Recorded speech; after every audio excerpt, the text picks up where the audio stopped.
video kami selanjutnya. Adapun tujuan press dan post komprehensif untuk menganalisa masalah-masalah secara kritis dan menjabarkan alternatif penyelesaian masalah serta mendapatkan gambaran berbagai situasi yang dapat menjadi masukan untuk menyusun rencana antisipasi sehingga dapat meningkatkan kesimpangan di dalam pelaksanaan asuhan keperawatan. Saya akan menjelaskan terkait dengan pengertian pre-komprehensi. Pre-komprehensi adalah komunikasi antara perawat primer atau ketua tim dengan perawat pelaksana. Nah, setelah selesai operan juga untuk merencanakan kegiatan asuhan keperawatan yang diberikan untuk pasien. Jadi, isi dari peran konferensi ini adalah perencanaan kegiatan asuhan keperawatan harian, yang dimana ini masing-masing perawat harus berperan penting. Adapun tujuan pre-konferensi yang pertama, membantu untuk mengidentifikasikan masalah pasien, merencanakan asuhan keperawatan dan merencanakan evaluasi hasil asuhan keperawatan. Adapun yang kedua, mempersiapkan hal-hal yang akan ditemui di lapangan. Yang ketiga, memberikan keselamatan untuk beredukasi tentang keberadaan pasien. Dan selanjutnya pelaksanaan. Adapun waktu jaga setelah operan. Yang kedua, tempat, masing-masing meja perawat primer atau ketua tim. Yang ketiga, penanggung jawab, perawat primer atau ketua tim. Dan selanjutnya tata cara kegiatan. Yang pertama, perawat primer atau ketua tim menyiapkan ruang.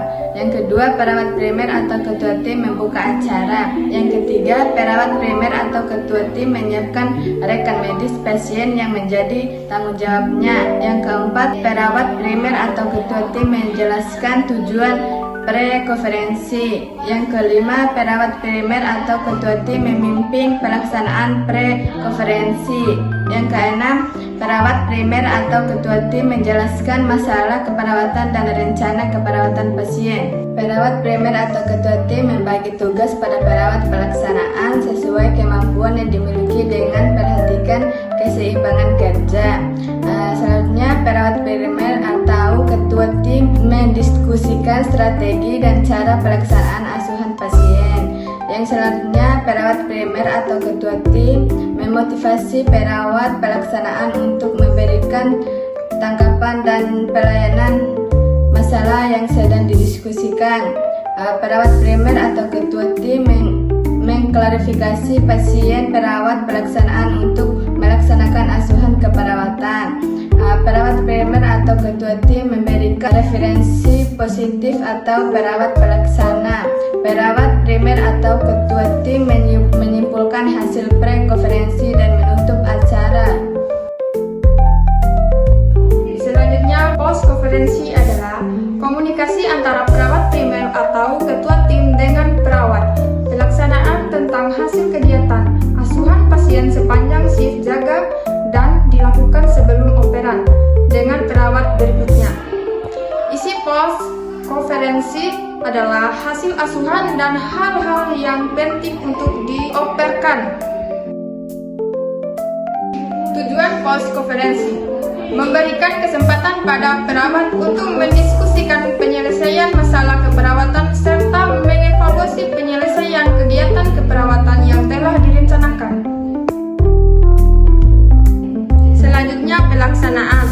Waktu sebelum operan jaga, tempat masing-masing, meja perawat primer atau ketua tim, penanggung jawab perawat primer atau ketua tim. Baik, di sini saya akan menjelaskan tata cara pada kegiatan konferensi. Yang pertama yaitu perawat primer atau ketua tim menyiapkan ruang. Kemudian yang kedua, perawat primer atau ketua tim membuka acara. Kemudian yang ketiga, perawat primer atau ketua tim menyiapkan rekam medik pasien yang menjadi tanggung jawabnya. Setelah itu yang keempat, perawat primer primer atau ketua tim menjelaskan tujuan post conference. Yang kelima, perawat primer atau ketua tim memimpin pelaksanaan post atau conference. Yang keenam, perawat primer atau ketua tim menerima penjelasan hasil asuhan keperawatan yang telah dilaksanakan oleh masing-masing perawat pelaksana. Kemudian, perawat primer atau ketua tim dan perawat pelaksana akan mendiskusikan masalah yang ditemukan dalam asuhan keperawatan pada pasien dan mencari upaya penyelesaian masalah. Setelah itu, perawat primer atau ketua tim memberikan renouvellement positif pada perawat pelaksana. Dan perawat primer atau ketua tim menyimpulkan hasil post conference dan menutup acara. Hal-hal yang perlu diperhatikan dalam pre dan post conference. Nah, yang pertama, pre conference dilakukan sebelum pemberian asuhan keperawatan dan post conference dilakukan sesudah pemberian asuhan keperawatan.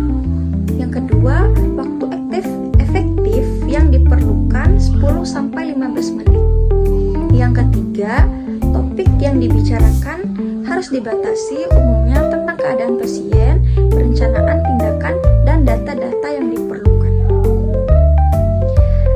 Kemudian yang keempat, yang terlibat dalam pre dan post conference adalah kepala ruang, perawat primer atau ketua tim, dan perawat pelaksana. Assalamualaikum warahmatullahi wabarakatuh. Waalaikumsalam warahmatullahi wabarakatuh. Alhamdulillah pada pagi hari ini kita bisa menghadiri kegiatan pre-conference. Sebelum kita melakukan kegiatan hari ini, marilah kita membaca Bismillah. Bismillahirrahmanirrahim. Baik Nurse Sophie dan Nurse Anissa, kita mempunyai dua pasien. Yang pertama ada Bapak S dengan diagnosa medis CKD stadium 4 dan Ibu J dengan diagnosa abses mandibula. Baik, sekarang saya akan membagikan kedua pasien kita. Yang pertama Bapak S untuk Nurse Sophia dan Ibu J untuk Nurse Anissa. Untuk Nurse Sophia untuk rencana tindakan keperawatan pada pagi hari ini. Baik Ibu, terima kasih sebelumnya. Di sini saya bertanggung jawab pada pasien Bapak S dengan usia 47 tahun dengan diagnosa medisnya itu yaitu CKD stadium 4. Nah, untuk pasien ini Bu sudah berada di rumah sakit kita selama 3 hari dan sudah dilakukan juga sebelumnya pemeriksaan, di mana pemeriksaan yang dilakukan itu ada tekanan darahnya Bu, di mana tekanan darah pasien ini berada pada 145 per 100 mmHg dan heart rate-nya 90 kali per menit. Untuk respirasinya ada pada 24 kali per menit dan temperatur suhunya itu ada di 36,6 derajat Celcius. Baik Ibu, untuk rencana tindakan keperawatan yang akan dilakukan hari ini itu adalah untuk pasiennya mencuci darah karena memang pasien ini terdiagnosa CKD 4. Nah, untuk tindakan yang dilakukan untuk mencuci darah itu sudah dijadwalkan itu pada pagi hari ini pada pukul 8 pagi seperti itu Bu. Dan untuk pemantauannya juga itu pemantauan outputnya, output cairan, serta nanti akan dilakukan juga pemantauan TTV-nya bagi pasien. Karena untuk intake output cairan ini diperlukan karena ekstremitas bawahnya itu masih mengalami edema atau pembengkakan dan terapinya masih sama Bu. Untuk terapinya itu furosemid itu 2 mili per 12 jam. Ya, baik, terima kasih responnya Nurse Sophia. Bagaimana dengan Nurse Anissa untuk rencana tindakan pada hari ini. Baik Bu, saya akan bertanggung jawab pada pasien Ibu J, usia 56 tahun, kemudian diagnosa medisnya adalah abses mandibular. Sudah dirawat selama 1 hari. Kemudian atau hasil TTP-nya sendiri terakhir itu tekanan darahnya 125/89 mmHg. Kemudian nadinya 105 kali per menit, pernapasannya 22 kali per menit, dan suhu terakhirnya adalah 38 derajat Celcius. Kemudian rencana tindakan yang akan saya lakukan hari ini, yang pertama adalah perawatan luka, kemudian pemberian analgesik ketorolak 1 mili, nanti akan diencerkan dalam 100 cc setiap 12 jam, kemudian akan diberikan antibiotik juga, ampicillin 500 mg per 8 jam, juga akan dilakukan pengkajian nyeri. Baik Bu, terima kasih untuk responnya. Kemudian Bu, untuk rencana tindakannya apakah masih ada yang perlu dilakukan? Baik, untuk Nurse Anissa ada tambahan, tolong dicatat ya, dan dilaporkan untuk hasil rawat luka dan juga hasil pengkajian nyerinya, dan dilaporkan ke dokter penanggung jawab juga supaya nanti ada tindakan untuk rencana lebih lanjutnya seperti apa. Baik, untuk kegiatan pre-conference-nya kita sudah selesai. Semoga kita bisa bekerja sama untuk melakukan tindakan keperawatan selanjutnya. Supaya kegiatannya berjalan lancar, mari kita membaca hamdalah. Alhamdulillahirabbil alamin. Baik, pada hari ini kita akan melakukan kegiatan post conference. Nah, sebelumnya kita akan membaca basmalah. Bismillahirrahmanirrahim. Baik, silakan masing-masing tim untuk melaporkan pasien yang menjadi tanggung jawabnya. Silahkan dari Nurse Sylvia terlebih dahulu. Baik Ibu. Karena di sini saya bertanggung jawab pada pasien Bapak S dengan usia 47 tahun, dan hari ini sudah hari ketiga dan dengan diagnosa masih sama, yaitu CKD stadium 4.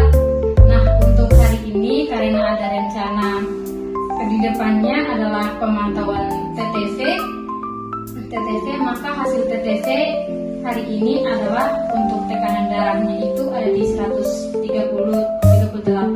per mmHg, dan NTK-nya 88 kali per menit, serta respirasinya berada pada 22 kali per menit.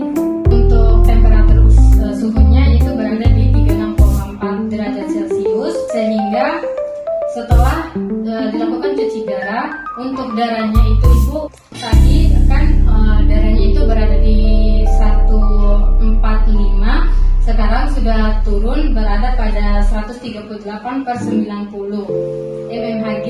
Dan untuk hasil cuci darahnya sendiri Ibu, untuk berat badannya itu turun 2 kilo, di mana berat badan awalnya itu berada pada 80, sekarang turun menjadi 78 kg. Untuk pemberian filosemin sudah dilakukan juga Ibu tadi pagi di pukul jam 10.00, tadi 2 mili per 12 jam, dan sudah dilakukan juga intak dan output selama 8 jam. Itu hasilnya plus 610, masih sangat kelebihan Bu, dan ekstremitas bawahnya itu masih bengkak. Itu aja Bu. Oke, baik Nurse Sylvia, terima kasih. Dan bagaimana untuk Nurse Anissa? Baik Bu, jadi saya yang bertanggung jawab pada pasien Ibu J, usia 56 tahun dengan diagnosa abses mandibular hari ini. Perawatannya sudah 1 hari. Kemudian TTP yang dilakukan hari ini didapatkan tekanan darah 128/78 mmHg. Kemudian nadinya 107 kali per menit. Kemudian pernapasannya 24 kali per menit, dan suhunya 37,1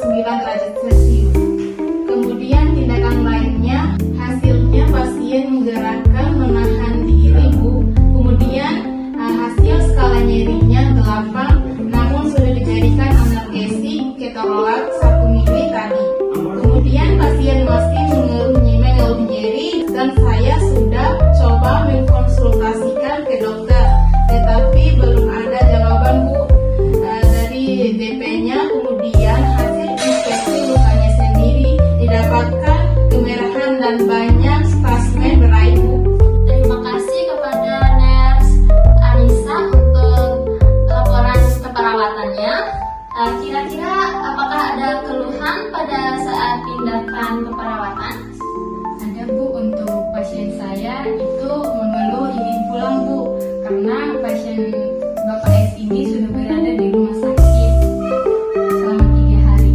Kalau untuk Nurse Anissa, Untuk keluhannya dari saya hanya menunggu konfirmasi lanjutan dari dokter saja, Bu. baik, karena semuanya sudah jelas, saya akan lebih mudah untuk menjelaskan pada perawat yang akan bertugas pada shift sore hari nanti. Baik, karena semuanya sudah jelas, mari kita menutup kegiatan post conference ini dengan membaca hamdalah. Alhamdulillahirabbil alamin. Itulah video yang kami bisa tampilkan. Lebih dan kurangnya kami mohon maaf. Billahi taufiq wal hidayah. Wassalamualaikum